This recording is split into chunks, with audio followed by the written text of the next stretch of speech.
Hi అండి. అందరికీ నమస్తే. నేను మీ తెలుగమ్మాయి లక్ష్మి. అందరూ ఎలా ఉన్నారు ఫ్రెండ్స్? బాగున్నారా? నేనైతే చాలా బాగున్నాను. మీరందరూ ఎలా ఉన్నారు అనేది కింద కామెంట్ సెక్షన్‌లో నాతో షేర్ చేసుకోవడం అస్సలు మర్చిపోవద్దు. ఇది సండే రోజు వ్లాగ్ అండి. సండే మార్నింగ్ టు నైట్ రొటీన్‌ని షేర్ చేస్తాను. మామూలుగా అనుకున్నట్టు జరుగుంటే గనక ఈరోజు నాకు జర్నీ ఉండేదండి. నేను లాస్ట్ వీక్ చెప్పాను గదండీ! నెక్స్ట్ వీకెండ్ మేము ఆంధ్ర వస్తున్నాం జర్నీ ఉంటుంది అని. సండే ప్లాన్ జేసుకున్నామనమాట. అయితే ఊరు నుంచి ఫోను చేశారండి. ఎండలు చాలా ఎక్కువగా ఉన్నాయి. ఒక 4, 5 డేస్ ఆగిన తర్వాత రా అమ్మా! ఇప్పుడు రోహిణి కార్తీ కదా! ఎండలు చాలా ఎక్కువగా ఉన్నాయి. మీరైతే అస్సలు ఉండలేరు. పిల్లలు అస్సలు ఉండలేరేమో ఇక్కడ అని అన్నారనమాట అత్తమ్మ, అన్నయ్య వాళ్ళు. సో, అందుకని ఇంక జర్నీ అయితే పోస్ట్‌పోన్ జేసుకున్నామండి. లేదంటే ఈరోజు జర్నీ ఉండేదనమాట. చాలా హడావిడిగా ఉండేవాళ్ళం ఈ టైంకి. బట్ ఇంకా సండే జర్నీ అయితే పోస్ట్‌పోన్ చేసుకున్నాం. ఇప్పుడు ప్రెజెంట్ రోహిణి, కార్తీ ఎండలు ఉన్నాయి కదండీ! రోహిణి, కార్తీ ఎండలకి రోళ్ళు బద్దలేసిపోతాయని అంటూ ఉంటారు. అంటే రాళ్ళు కూడా పగిలిపోతాయి అంటారనమాట. అంత ఎండలుంటాయి. బట్ ఈసారి ఎవ్రీ సమ్మర్ కంటే కూడా ఎండలు చాలా ఎక్కువగానే ఉన్నాయి కదండీ! ఇప్పుడు ప్రెజెంట్ రోహిణి, కార్తీ కాబట్టి ఇంక ఈ 1 వీక్ ఎండలు ఎక్కువగానే ఉంటాయి. ఇక్కడ కూడా చాలా ఎక్కువగా ఉన్నాయండి ఎండలు. మనకి ఎలా ఉన్నాయో సేమ్ ఇక్కడ గూడా అంతే ఎండలున్నాయన్నమాట. బట్ ఇక్కడేంటంటే నేను పిల్లల్ని మేనేజ్ చేయగలను. బయటికి వెళ్ళకుండా ఆపగలను. ఇంట్లోనే ఉంటారు. ఈ హోమ్ వర్క్స్ చేసుకుంటూ, టీవీ చూసుకుంటూ ఇట్లా ఉంటారనమాట. బట్ అక్కడికి వెళ్తే ఇంక నా మాట వినరు. ఎండలోకి వెళ్ళిపోతారు. ఇంకా అవన్నీ దృష్టిలో పెట్టుకొని అత్తమ్మ వాళ్ళు కూడా ఇంక ఈ 4, 5 రోజులు ఆగితే కొంచెం ఎండలు తగ్గుతాయమ్మా అప్పుడు రండి అన్నారనమాట. సో, అందుకని నెక్స్ట్ వీకెండ్‌కి అంటే ఈ వీకెండ్‌కి జర్నీ అయితే పోస్ట్‌పోన్ జేసుకున్నాము. ఈరోజు వెడ్నెస్‌డే కదండీ! నిన్న రాత్ర మన ఆంధ్రాలో ఫుల్ వర్షాలు పడ్డాయంట. అంటే పాలకొల్లు, నరసాపురం ఈ సరౌండింగ్స్‌లో అంతా గూడా ఫుల్ వర్షం పడిందంటండి. ఈరోజు బుధవారం గదా! ఈరోజు కూడా పెద్దగా ఎండేమీ లేదంట. ఆ ఎండ వేడేం పెద్దగా లేదు అని అన్నారనమాట. ఆహ్, ఇంకా ఇంకొక 2 డేస్‌లో బయలుదేరొచ్చేయండి. వర్షాలు పడడం స్టార్ట్ అయ్యాయి అన్నారు. చూస్తానండి. ఈ వీకెండ్‌కైతే వెళ్తాం. ఖచ్చితంగా వెళ్తాం. ఇంక ఎండలున్నా, ఏమున్నా గూడా ఈ వీకెండ్‌కైతే ఖచ్చితంగా ఇంక పోస్ట్‌పోన్ అయితే చేసుకోము. ఎందుకంటే పిల్లలకి కూడా హాలిడేస్ వేస్ట్ అయిపోతున్నాయి కదండీ! సో, అందుకని ఇంక ఈ వీకెండ్ అయితే కంపల్సరీ వస్తాము. ఇంకా సండే మార్నింగ్ బ్రేక్‌ఫాస్ట్‌లోకి ఎగ్ నూడిల్స్ అయితే ప్రిపేర్ చేస్తున్నాను. నేను లాస్ట్ వీడియోలో చెప్పాను కదండీ! మేము ఆవ నూనె ఉపయోగిస్తున్నాము అని మస్టర్డ్ ఆయిల్. మస్టర్డ్ ఆయిల్ ఏ కంపెనీది యూజ్ చేస్తారు అని అడుగుతున్నారు. ఇక్కడే ఎక్కువగా ఆవాలు పండిస్తారు. ఎక్కువగా ఆవాలు దొరుకుతాయి కాబట్టి, ఇక్కడ గానుగల దగ్గర ఆవ నూనె, నువ్వుల నూనె, పల్లి నూనె ఇవన్నీ కూడా ఆడిస్తారండి. ఎక్కువగా అర్జున్ అయితే ఈ గానుగల దగ్గర మిల్లు దగ్గర తీసుకొస్తారనమాట. ఆవ నూనె కావాలన్నా, పల్లి నూనె కావాలన్నా అక్కడి నుంచి తీసుకొస్తారు. ఆ నూనె ఎప్పుడైనా అయిపోతే గనక నేను పతంజలి కచ్చిగని ఆవ నూనె అయితే ఉపయోగిస్తూ ఉంటాననమాట. కచ్చిగని మస్టర్డ్ ఆయిల్ దొరుకుతుంది గదా! అది వాడతాను. ఎక్కువగా మిల్లు దగ్గర నుంచి తీసుకొస్తారనమాట. ఇంకిక్కడ ఎగ్ నూడిల్స్ నేను చాలా సింపుల్‌గా ప్రిపేర్ చేసేస్తానండి. ముందే ఆ నూడిల్స్ బాయిల్ చేసుకోవడం, పెట్టుకోవడం అలా ఏమి ఉండదనమాట. డైరెక్ట్ ప్రిపేర్ చేసేస్తూ ఉంటాను. ఈ రెసిపీ నేను ఆల్రెడీ 2, 3 టైమ్స్ చూపించినట్టున్నాను. మళ్ళీ కొత్తగా చూసే వాళ్ళ కోసం చూపిస్తున్నాను.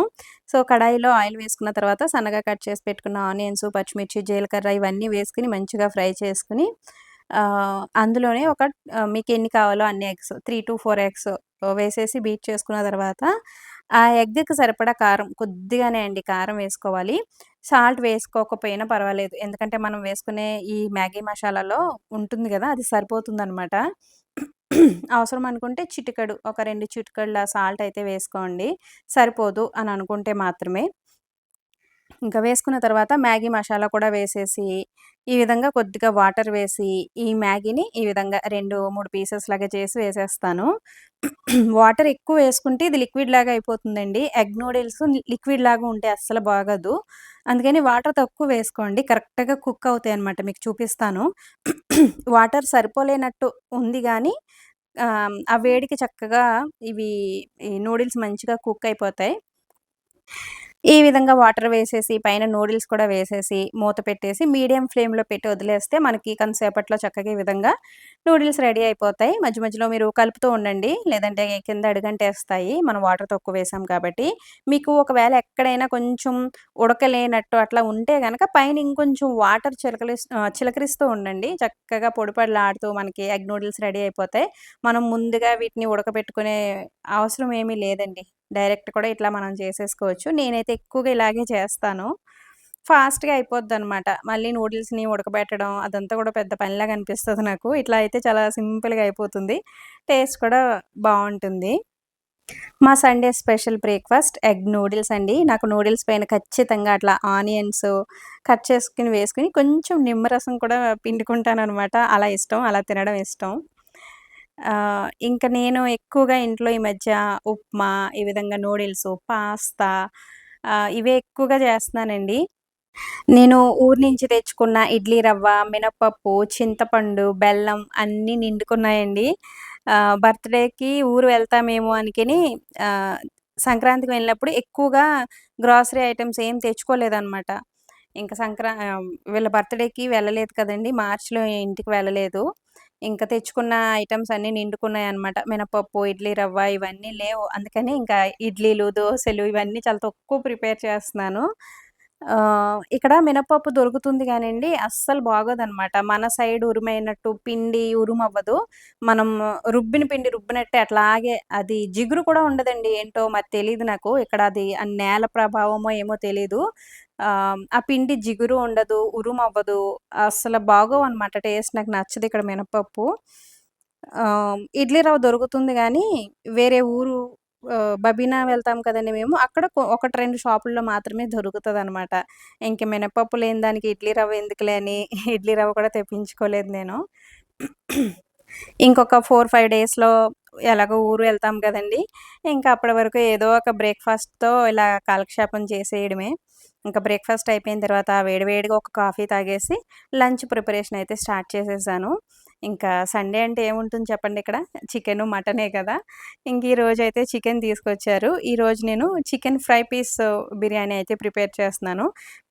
పిల్లలు దమ్ బిర్యానీ చేయమన్నారు గానీ ఫ్రై పీస్ బిర్యానీ చేసి చాలా రోజులయిందనమాట. సో, అందుకని ఫ్రై పీస్ బిర్యానీ అయితే చేస్తున్నాను. మనకైతే సండే వచ్చింది అంటే నాన్ వెజ్‌లో బోలెడన్ని ఆప్షన్స్ ఉంటాయి కదండీ! అంటే చికెను, మటను కాకుండా రొయ్యలు, పీతలు, చేపలు, మెత్తళ్ళు ఇట్లా ఆప్షన్స్ ఉంటాయి. బట్ ఇక్కడేంటంటే చికెన్, మటన్. ఫిష్ ఎప్పుడైనా రేర్‌గా. ఫిష్ ఇంత మార్నింగ్ టైమ్‌లో ఇక్కడ దొరకదు. ఆహ్, ఆఫ్టర్‌నూన్ 4 ఆ టైం నుంచి దొరుకుతదనమాట. అవి కూడా పెద్ద ఏం ఫ్రెష్ ఉండవులెండి. మాకు దగ్గరలో ఉంటాయి కానీ అవి పెద్ద ఫ్రెష్‌గా ఉండవు. ఆహ్, ఫిషు చాలా తక్కువ తెచ్చుకుంటాం. మీకు తెలుసు కదా! ఇంక మేము ఎక్కువగా చికెను, మటను. మటన్ కూడా చాలా తక్కువే. ఎక్కువగా చికెనే తీసుకొస్తారు. నాకు ఈ చికెన్ తిని, తిని బోర్ కొట్టేసిందండి. ఊరు వచ్చిన వెంటనే ఒక మంచి చెరువు చేప, కట్టెల పొయ్యి మీద మా అత్తయ్య గారి చేత పులుసు పెట్టించుకొని తినాలి. ఊరు వెళ్ళిన వెంటనే నేనింకా ఆ కర్రీ తినాలి అనుకుంటున్నాను. ఇంకిక్కడ ఎక్కువగా చికెన్, మటన్ తింటాం గాబట్టి, ఊరు వెళ్తే మాత్రం ఇక్కడ ఏం దొరకవో అవి అంటే ఫిష్ వెరైటీస్ అవి తినడానికి ట్రై చేస్తూ ఉంటామనమాట. ఇంకిక్కడ నేను ఐరన్ కడాయిలో చికెన్ ఫ్రై అయితే ప్రిపేర్ చేస్తున్నానండి. కుష్కా రైస్ టైప్‌లో ఆహ్, ప్లెయిన్ పలావ్ టైప్‌లో ప్రిపేర్ చేస్తున్నాను. అది కుక్కర్ అయితే పెట్టేసాను. ఇంకిక్కడ ఐరన్ కడాయిలో ఆయిల్ వేసుకొని కొంచెం ఘీ కూడా వేస్తున్నాను. ఎందుకంటే ఫ్రై పీస్ బిర్యానీ గాబట్టి బావుంటుందండి. చికెన్ ఫ్రైలోకి మీరెప్పుడైనా ఘీ ట్రై చేశారా? ట్రై చేయకపోతే గనక ట్రై చేయండి. ఆయిల్‌తో పాటుగా కొంచెం నెయ్యి కూడా వేసుకుంటే ఆ ఫ్లేవర్ చాలా బావుంటది. ఇప్పుడు ఈ ఆయిల్‌లో కొంచెం షాజీరా వేస్తున్నాను. నాన్ వెజ్ రెసిపీస్‌లో మనం ఆయిల్‌లో కొంచెం షాజీరా వేసుకుంటే ఆ ఫ్లేవర్ చాలా బావుంటుందండి. నెక్స్ట్ ఒక గుప్పెడు కరివేపాకు, అలాగే సన్నగా కట్ చేసుకున్న పచ్చిమిరపకాయలు కూడా వేసేసుకోవాలి. చికెన్ ఫ్రైలో మనం కరివేపాకు ఎంత ఎక్కువేసుకుంటే అంత బావుంటుంది. నాకైతే ఇష్టమండి ఆ కరివేపాకు ఫ్లేవర్ అంటే చాలా ఇష్టం. కరివేపాకు నేను ఎక్కువగానే వేస్తాను చికెన్ ఫ్రైలో. పచ్చిమిరపకాయలు కూడా వేసిన తర్వాత అవి కూడా వేగిన తర్వాత సన్నగా కట్ చేసి పెట్టుకున్న ఆనియన్స్ వేసుకోవాలి.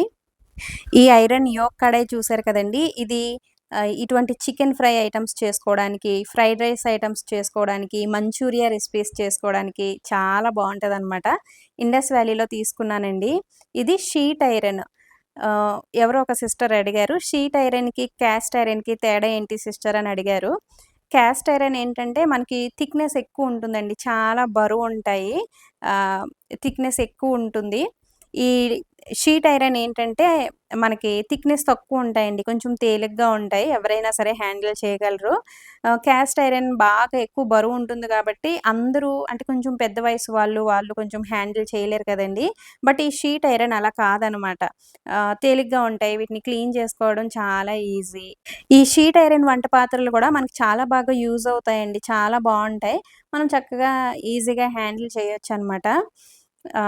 ఇండస్ వ్యాలీలో మీరు స్టెయిన్‌లెస్ స్టీల్ గానీ, క్యాస్ట్ ఐరన్ గానీ, లేదంటే ఈ షీట్ ఐరన్ వంట పాత్రలు ఏవి తీసుకోవాలనుకున్నా సరే, క్వాలిటీ అయితే అద్దిరిపోతాయండి. కాస్ట్ కొంచెం ఎక్కువే ఉంటాయి గానీ, వన్ టైమ్ ఇన్వెస్ట్‌మెంట్ అనమాట. మనం ఒక్కసారి తీసుకున్నామనుకోండి ఇటువంటి వంట పాత్రలు మనం లైఫ్ లాంగ్ యూజ్ చేసుకోవచ్చు. మన తర్వాత మన పిల్లలు కూడా యూజ్ చేసుకోవచ్చనమాట. అంత థిక్‌నెస్‌తో అంత బావుంటాయండి. క్వాలిటీ అద్దిరిపోతాయి. ఇండస్ వ్యాలీలో మీరేమైనా వంట పాత్రలు తీసుకోవాలి అనుకుంటే గనక, నా కూపన్ కోడ్ లక్ష్మి12 యూజ్ చేస్తే మీకు ఎక్స్‌ట్రా 12% డిస్కౌంట్ ఉంటుంది. అండ్ ఇప్పుడు సమ్మర్ సేల్ కూడా నడుస్తుందండి. తీసుకోవాలి అనుకునే వాళ్ళు తప్పకుండా తీసుకోండి. ఇంకిక్కడ ఆనియన్స్ వేసిన తర్వాత, అవి మంచిగా మగ్గిన తర్వాత, ఒక గుప్పెడు జీడిపప్పు కూడా వేశాను. జీడిపప్పు కూడా ఫ్రై అయిన తర్వాత ఫ్రెష్‌గా దంచిన అల్లం వెల్లుల్లి పేస్ట్ ఒక 2 టేబుల్ స్పూన్ల వరకు వేసుకోండి. ఇటువంటి ఫ్రై ఐటెమ్స్‌కి నాన్ వెజ్ రెసిపీస్‌కి వేటికైనా సరే అండి, అల్లం వెల్లుల్లి పేస్ట్ ఫ్రెష్‌గా దంచి వేసుకుంటే ఆ ఫ్లేవర్, ఆ టేస్ట్ చాలా బావుంటాయి. మీరు ఫ్రిడ్జ్‌లో నిలవ పెట్టుకున్నది కాకుండా ఫ్రెష్‌గా దంచి వేసుకోవడానికి ట్రై చేయండి బావుంటుంది. ఇంకా అల్లం వెల్లుల్లి పేస్ట్ కూడా పచ్చి వాసన పోయే వరకు ఫ్రై చేసుకున్న తర్వాత, ఇందులో చికెన్ వేసేసి, ఒక్కసారి ఈ విధంగా కలిపేసి, మూత పెట్టేసి, చికెన్‌లో ఉండే వాటర్‌తోనే చికెన్ ఒక హాఫ్ కుక్ అయిపోయే వరకు ఉడికించుకోవాలి. నేను చికెన్ ముందే మ్యారినేట్ చేసి పెట్టుకున్నానండి. అందులో ఉప్పు, కారం, అల్లం వెల్లుల్లి పేస్ట్, పసుపు, కొంచెం పెరుగు, ఒక హాఫ్ లెమన్ కూడా స్క్వీజ్ చేసేసి అవన్నీ కలిపేసి పెట్టుకున్నాననమాట. ఇందులో నేను పెరుగు కూడా వేశాను కాబట్టి వాటర్ కొంచెం ఎక్కువే వస్తుంది. చూసారు కదా! పెరుగులో వాటర్ ఉంటుంది కాబట్టి. సో, ఆ వాటర్ అదంతా కూడా కొంచెం ఎక్కువగానే ఉంటుంది. ఇంక ఇందులో మీరు వాటర్ వేయనవసరం లేదు ఫ్రై కాబట్టి. కొంచెం ఈ వాటర్‌తోనే చికెన్ కుక్ అయిపోయిన తర్వాత ఇందులో రుచికి సరిపడా ఉప్పు, కారం, ధనియాల పొడి, గరం మసాలా గానీ, లేదంటే చికెన్ మసాలా గానీ వేసుకోవాలి. మ్యారినేట్ చేసినప్పుడు కూడా నేను ఉప్పు, కారం వేసుకున్నాను కాబట్టి ఇంక చూసి వేసుకుంటున్నాననమాట. సో, ఇవన్నీ వేసేసిన తర్వాత మరొక్కసారి కలిపేసి మూత పెట్టేసుకోండి. మధ్య మధ్యలో కలుపుతూ ఈ ఫ్రై దగ్గర పడే వరకు మనం ఉడికించుకోవాలి. నేను కూర కారం కూడా ఊరు నుంచే తెచ్చుకుంటానండి. అత్తమ్మ గాని, అమ్మ గాని ప్రిపేర్ చేసిస్తారు. ఇంక ఈసారి 5 మంత్స్ అయిపోయింది కదండీ! కూర కారం కూడా నిండుకుంది. లాస్ట్ టైమ్ నేను సంత మార్కెట్‌కి వెళ్ళినప్పుడు అక్కడి నుంచి తెచ్చుకున్నానండి. ఇక్కడ కూడా సంత మార్కెట్‌లో కూర కారం, పచ్చడి కారం ఇవన్నీ కూడా సెపరేట్‌గా దంచి అమ్ముతారనమాట. ఎలా ఉంటుందో ఏంటో అనుకున్నాను గానీ కారం చాలా బావుందండి. సో, మనం ఇంట్లో తయారు చేసుకున్న కారం ఎలా ఉందో సేమ్ అలానే ఉందనమాట. చాలా బావుంది కారం అయితే. ఇంకిప్పుడు ఊరు వెళ్తాను గాబట్టి, ఇంక అత్తమ్మ, అమ్మ ఇద్దరు గూడా కారం ఆడించేసారంటండి. ఇంకా ఎవరో ఒకళ్ళ దగ్గర నుంచి కారం అయితే తెచ్చుకుంటాను. ఇంకిక్కడ చికెన్ ఫ్రై అయితే రెడీ అయిపోయింది. ఐరన్ కడాయిలో చేశాం కాబట్టి టేస్ట్ గురించి అస్సలు చెప్పుకోనవసరం లేదండి. మనం నార్మల్‌గా నాన్ స్టిక్‌లో గానీ, స్టెయిన్‌లెస్ స్టీల్‌లో చేసిన దాని టేస్ట్ కంటే కూడా ఈ విధంగా ఐరన్ కడాయిలో మీరు ఏమైనా నాన్ వెజ్ రెసిపీస్ వండుకుంటే గనక టేస్ట్ రెట్టింపయిపోతుందనమాట. టేస్ట్ చాలా బావుంటుందండి ఐరన్ కడాయిలో ఏ రెసిపీస్ అయినా సరే టేస్ట్ చాలా బావుంటాయి. ఇంకిక్కడ ఈరోజు మా ఫ్రై పీస్ బిర్యానీ ఎంత బావుందో అండి టేస్ట్. నేను ఇందులోకి కుష్కా రైస్ టైప్‌లో చేశాను అని చెప్పాను గదా! సో, దానికి చికెన్ ఫ్రైకి సో, రెండింటి కాంబినేషన్ అయితే అద్దిరిపోయిందండి. మా పిల్లలకి కూడా నచ్చింది. సో, చాలా బావుందనమాట. తృప్తిగా తిన్నారు. ఎప్పుడూ చికెన్ దమ్ బిర్యానీ, లేదంటే chicken pulao, chicken curry, chicken fry ఇలా కాకుండా చక్కగా రెస్టారెంట్ స్టైల్‌లో ఈ విధంగా చికెన్ ఫ్రై పీస్ బిర్యానీ ఇటువంటివి కూడా మనం ఇంట్లో ట్రై చేయొచ్చండి. ఎలా వస్తాయో, కుదురుతాయో లేదో అని మనం ముందు వండడానికే భయపడతాం గానీ, ఒకసారి ట్రై చేస్తే మనకు కూడా ఒక ఐడియా వస్తుంది గదా! సో, ఈరోజు నేను చేసిన ఈ ఫ్రై పీస్ బిర్యానీ అయితే టేస్ట్ అదిరిపోయింది. లాస్ట్ సండే నాటుకోడి తీసుకొచ్చారు కదండీ అర్జున్. సాత్విక్‌కి అది నచ్చలేదనమాట. సరిగా అసలు భోజనమే చేయలేదు. లాస్ట్ వీక్ నేను వీడియో పెట్టినప్పుడు సాత్విక్ సరిగ్గా భోజనం చేయలేదు కదండీ! మరేం పెట్టారు అని అడిగారు ఒక సిస్టర్.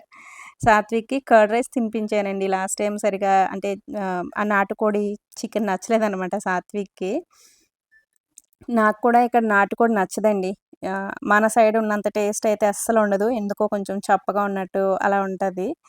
ఇంకా భోజనం అయిపోయిన తర్వాత మేము ఆహ్, కొంచెం ఎండ తగ్గిన తర్వాత ఈవినింగ్ టైంలో 6 అవుతుందనమాట టైము. సో, బయటకైతే వెళ్తున్నామండి. ఝాన్సీ వెళ్తున్నాం చిన్న పని మీద.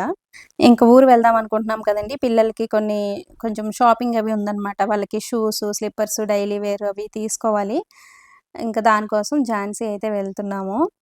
ఇంకా 2, 3 డేస్ నుంచండి ఝాన్సీ వెళ్ళాలి, వెళ్ళాలి అనుకుంటున్నాము. ఇంక ఈ ఎండలకి భయపడి ఎక్కడికి వెళ్ళట్లేదనమాట. ఇంక ఈరోజు సండే కాబట్టి, ఇంక మేము మాతో పాటు ఇంకొక ఫ్యామిలీ కూడా వచ్చారనమాట. వాళ్ళు మేము కలిసి ఝాన్సీ అయితే వెళ్తున్నాము. మేము షాపింగ్ చేయాలి అంటే కంపల్సరీ ఝాన్సీ వెళ్తామండి. ఎందుకంటే మేముండేది కొంచెం విలేజ్ లాగా ఉంటుంది గాబట్టి, పెద్ద పెద్ద షాపులవి ఏమి ఉండవు. పిల్లలకి బట్టలు తీసుకోవాలన్నా, షూస్, చెప్పులు ఇటువంటి షాపింగ్ ఏమన్నా చేయాలి అనుకుంటే ఝాన్సీ వస్తాము. ఇక్కడైతే ఇంకా మనకి పెద్ద పెద్ద షాపింగ్ మాల్స్ అవి ఉంటాయన్నమాట. సో, అందుకని ఝాన్సీ వస్తూ ఉంటాము. ఇంక ఈరోజు సండే కదండీ! అసలు ఎంత ట్రాఫికుందో ఝాన్సీలో. అక్కడే సగం టైమయితే వేస్ట్ అయిపోయిందనమాట. ఇంక పిల్లలు 7:30, 8 ఆ టైం అయిపోతుందనమాట. పిల్లలు ఆకలి, ఆకలి అంటున్నారు. మా సాత్విక్, సాహితి పిజ్జా తిని చాలా రోజులయిందమ్మా పిజ్జా తింటాము అన్నారు. సో, డామినోస్‌కయితే వచ్చామండి. పిల్లలకి ఈ పిజ్జా పిచ్చేంటో నాకు అర్థమవ్వదు. నాకైతే అస్సలు నచ్చదండి. నేను 3, 4 టైమ్స్ తిన్నాను గానీ, ఎక్కడ తిన్నా కూడా నాకు ఆ పిజ్జా అస్సలు నచ్చదు. ఫస్ట్ ఇక్కడైతే ఐస్ క్రీమ్ తింటున్నాం. ఐస్ క్రీమ్ తిన్న కొంతసేపటికి పిజ్జా వచ్చిందనమాట. నాకు మామూలుగానే బయట ఫుడ్ పెద్దగా ఇష్టముండదండి. అలాగే నేను ఐస్ క్రీమ్స్, చాక్లెట్స్, కేకులు ఇటువంటివి కూడా పెద్దగా తినను. ఇష్టముండదు కూడా. ఇంకా ఈ పిజ్జాలు, బర్గర్‌లు ఇటువంటివంటే అస్సలు ఇంట్రెస్ట్ ఉండదు. నాకు ఇంట్రెస్ట్ ఉండదు కాబట్టి నచ్చదో, లేదంటే ఆ టేస్టే అలా ఉంటుందో నాకు తెలీదు గానీ, ఎందుకో అండి పిజ్జా ఎక్కడ తిన్నా సరే నాకు నచ్చదు. ఈ పిల్లలు, అలాగే నా చుట్టూ ఉన్నవాళ్ళు వాళ్ళందరూ చాలా ఎంజాయ్ చేస్తూ తింటారు గదా! ఎలా తింటార్రా బాబు ఈ పిజ్జా అనుకుంటాను నేను. ఇంకిక్కడ పిజ్జాతో పాటుగా ఇదేదో గార్లిక్ బ్రెడ్ అంటండి. అది కూడా తీసుకున్నారు. దాని టేస్ట్ అయితే నాకస్సలు నచ్చలేదు. మన ఇంట్లో బన్నలుంటాయి గదా! సో, అదే కొంచెం ఏదో చీజ్ అవి వేసి ఇచ్చినట్టు అనిపించిందనమాట. దాని టేస్ట్ కూడా నాకేం పెద్ద నచ్చలేదు. సో, వీటన్నిటికంటే చక్కగా ఇక్కడ అన్నా క్యాంటీన్స్ అని ఉంటాయండి. అక్కడ ఈ చీజ్ దోస, మసాలా దోస, పన్నీర్ దోస ఇవి ఉంటాయన్నమాట. అవి తింటే చక్కగా కడుపు నిండేదేమో అని అనిపించింది. ఆహ్, టేస్ట్‌లెస్ ఫుడ్ అంటే డబ్బులెక్కువ ఖర్చు పెట్టేసి టేస్ట్‌లెస్ ఫుడ్ తిన్నట్టే అనిపించింది నాకైతే. నేనైతే ఒక్క పీస్ అండి. ఆ ఒక్క పీస్ కూడా ఫుల్‌గా తినలేకపోయాను. సాహితమ్మకి ఇచ్చేసాను. అర్జున్‌కి కూడా అస్సలు నచ్చలేదండి. అంటే అర్జున్ కూడా తినరు ఇటువంటివి బయట ఫుడ్ అవి ఆయన కూడా ఎక్కువగా ఇష్టపడరనమాట. నేను ఎలా ఉంది అని అడుగుతున్నాను. అస్సలు బాలేదు ఫ్రెండ్స్ అంటున్నారనమాట ఆయన. మా పిల్లలకైతే బాగా నచ్చేసాయిలెండి. ఈ పిజ్జా, ఈ గార్లిక్ బ్రెడ్ ఇవన్నీ గూడా వాళ్ళకి నచ్చాయి. మనం ఇంట్లో ఎంత టేస్టీగా వండి పెట్టినా సరే వాళ్ళకి ఒక్కొక్కసారి నచ్చదు గానీ, ఇటువంటి బయట ఫుడ్ అంటే మాత్రం చాలా ఇష్టంగా తినేస్తారు కదండీ! బయట ఫుడ్ అంటేనే పిల్లలకి ఒక రకమైన ఆహ్, ఇదుంటుంది. అంటే ఇష్టముంటుంది. ఇంకా ఫుడ్ ఎంత టేస్ట్‌లెస్‌గా ఉన్నా సరే, ఆ సాస్‌లు, ఆ పౌడర్స్ అవన్నీ వేసేసుకొని ఏదో టేస్టీ ఫుడ్ తింటున్నట్టు ఫీల్ అయిపోతారు. మేము ఝాన్సీ వచ్చిన ప్రతిసారి ఏదో ఒకటి తినే వెళ్తామండి. ఇప్పుడు సమ్మర్ గాబట్టి ఇక్కడ ఫలూదా, కుల్ఫీ అలాగే ఆంపన్న ఇవన్నీ గూడా మంచిగా దొరుకుతాయండి డ్రింక్స్. తాగేవన్నీ గూడా బావుంటాయన్నమాట. రోడ్ సైడ్ ఒక చోట ఉంటాయి. అవన్నీ టేస్ట్ చేద్దాం, తిందాం అని అనుకున్నాం. ఫలూదా అవన్నీ గూడా తీసుకుందాం అని అనుకున్నాం. బట్ ఇక్కడ ట్రాఫిక్ ఎక్కువగా ఉండడం వల్ల అవన్నీ ట్రై చేయలేకపోయాము. ఇంకా డామినోస్‌కొచ్చాము. కానీ అర్జున్, నేను మాత్రం చాలా నవ్వుకుంటూ ఒక్కొక్క పీస్ అట్లా తిన్నామనమాట. జోకులు వేసుకుంటూ అలా అనమాట. ఇంక మేము వెళ్ళిన పని సగమే పూర్తయిందండి. చాలా షాపింగ్ చేయాలని అనుకున్నాం గానీ, ఇంక ట్రాఫిక్ అవి ఎక్కువగా ఉండటం వల్ల అక్కడే చాలా టైం పట్టేసింది. మళ్ళీ వద్దాంలే అన్నట్టు ఇంకా లేట్ అయిపోయిందండి. అప్పటికే దగ్గర దగ్గర 10 అయిపోయిందనమాట. మేము ఇంటికొచ్చేసరికి ఇంకా లేట్ అవుతుంది అని సో, వచ్చేసాము. సాహితీ, సాత్విక్ ఇద్దరు వచ్చిన వెంటనే ఇంకా డ్రెస్సులు చేంజ్ చేసుకొని పడుకున్నారండి. వాళ్ళు పిజ్జా అవి తిన్నారు కదా! బ్రెడ్ అవి. ఇంక భోజనం ఏమీ వద్దన్నారు. పడుకున్నారు. ఇంకా నేను, అర్జున్ అయితే ఈ మార్నింగ్ చేసిన ఫ్రై పీస్ బిర్యానీ అవి ఉన్నాయి కదండీ! అవి తింటున్నామనమాట. మేమైతే పిజ్జాలు అవి తినలేదు కదండీ! నచ్చలేదు గదా! ఇంక ఇంటికొచ్చిన తర్వాత ఫ్రై పీస్ బిర్యానీ తిన్నాం తృప్తిగా. సో, ఇది ఫ్రెండ్స్ ఈరోజు వీడియో అయితే. సో, మా సండే ఈ విధంగా గడిచింది. ఈ వీడియోని ఇంతటితో ఎండ్ చేసేస్తున్నాను. వీడియో నచ్చితే తప్పకుండా ఒక లైక్ ఇవ్వడం, అలాగే ఒక మంచి కామెంట్ పెట్టడం, వీడియోకి హైప్ పాయింట్స్ ఇవ్వడం కూడా అస్సలు మర్చిపోవద్దు ఫ్రెండ్స్. వీడియోకి మీరు హైప్ పాయింట్స్ ఇవ్వడం వల్ల ఈ వీడియో మరికొంతమందికి షేర్ అవుతుంది. నాకు చాలా హెల్ప్ అవుతుందనమాట. వీడియోని హైప్ చేయడం మాత్రం అస్సలు మర్చిపోవద్దు. మరొక మంచి వీడియోతో మళ్ళీ